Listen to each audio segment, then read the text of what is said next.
بسم اللہ الرحمن الرحیم، صفحہ نمبر 391۔ وَإِذَا قِيلَ لَهُ إِنَّ الْمُشْتَرِي فُلَانٌ فَسَلَّمَ الشُّفْعَةَ، اور جب اس سے کہا گیا، یعنی شفیع کو کہا گیا ہے کہ یہ گھر فلاں نے خریدا تھا، تو اس نے بولا تھا اچھا فلاں خریدے ہیں، ٹھیک ہے کوئی بات نہیں، اچھا پڑوسی کیا بول گئے، اچھا پڑوسی بول کے کیا کر دیا تھا، شفیع کو سپرد کر دیا تھا۔ لیکن بعد میں چلا کہ فلاں نہیں ہے، یہ اچھا آدمی نہیں ہے، کوئی خطرناک قسم کا روڈی شیٹر ہے، گنڈا ہے، تو انہیں پھر شفیع کا دعویٰ کر سکتا ہے۔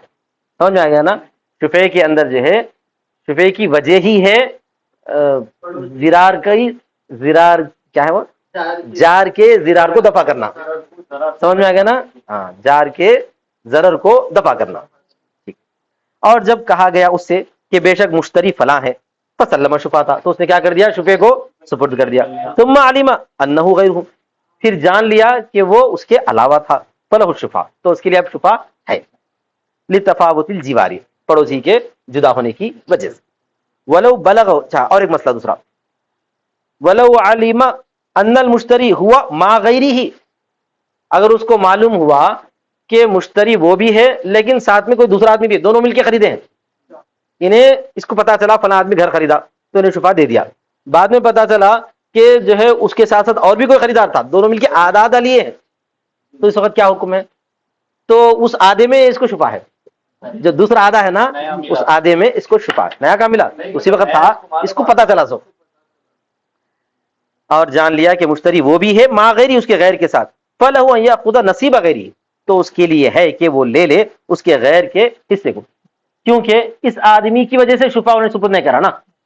اس آدمی کے شفاع کرا تھا، اس سے کے ساتھ جو مل کے خریدا، اس آدمی کی وجہ سے شفاع انہیں کیا کر دیا، سپرد کر دیا۔ اب اس کو پتا چلا اس آدمی کے ساتھ ساتھ اور بھی کوئی ہے، تو جو ہے اس کے حصے میں انہیں شفاع حاصل کر سکتا ہے، لأن التسلیم لم یوجد فی حقہ، اس لیے کہ سپرد کرنا اس غیر کے حق میں نہیں پایا گیا ہے۔ یہاں تک مسئلہ ہو گیا۔ اور ایک چھوٹا سا مسئلہ، ولو بلغ شراء النصف، اور اگر پہنچا اس کو آدھے کا خریدنا، فسلم، تو اس نے سپرد کر دیا تھا۔ آدھے کا خریدنا کا کیا مطلب ہے؟ یہ پتا چلا کہ یہ گھر سے جو ہے آدھا کوئی آدمی خریدا، آدھے میں کیا ہے، غیر منقسم آدھا، اگر تقسیم کر کے آدھا خریدا، ادھر کا آدھا وہ تو ادھر چھپا رہتا ہے اس کو، ہاں ویسا نہیں، اس گھر میں سے آدھا، کتنا آدھا وہ نہیں معلوم، غیر منقسم آدھا سمجھو۔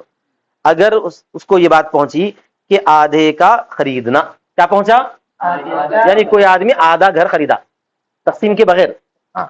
فسلم، تو اس نے بولا وہ آدھا میں کہاں لے سکتا ہوں بھائی، دوسرے کے ساتھ جمع ہو کے، کیا سپرد کیا انہیں، دوسروں کے ساتھ جمع کر کے میں نہیں لوں گا، فسلم، تو اس نے کیا کر دیا، سپرد کر دیا۔ ثم ظہر شراء الجمیع، پھر ظاہر ہوا نہیں آدھا نہیں خریدا تھا، انہیں پورا ہی خریدا تھا، سمجھ میں آ گیا، تو فلہ الشفاع، تو اس کے لیے شفاع ہے۔ تو پہلے کیوں سپرد کیا تھا انہیں، وہ آدھے میں دوسرے کے ساتھ شامل ہونے سے سپرد کیا تھا، ٹھیک ہے، لأن تسلیم، اس لیے کہ سپرد کرنا شرکت کے ضرر کی وجہ سے تھا، شرکت کے، یہ اس واسطے بولا میں، آدھا تقسیم کر کے نہیں، بغیر تقسیم کے، بغیر تقسیم کے آدھا، تو ولا شرکت، اب یہاں پہ کوئی شرکت نہیں ہے، وہ فی عکسی لا شفاعہ، اس کے الٹے میں شفاع نہیں ہوگا۔ الٹے میں کا مطلب یہ ہے اس کو یہ بات پتا چلی کہ کوئی آدمی پورا گھر خرید لیا، کوئی آدمی، تو انہیں بولا ٹھیک ہے بھائی میرے اندر پورا خریدنے کی طاقت نہیں ہے، میں سپرد کر دیا، بعد میں پتا چلا کہ غیر منقسم آدھا، کیا پتا چلا، آدھا، تو اس کو شفاع نہیں ملے گا، کیونکہ جب پورے کو سپرد کر دیا تو وہ آدھے کو بھی سپرد کر دیا، ایسا۔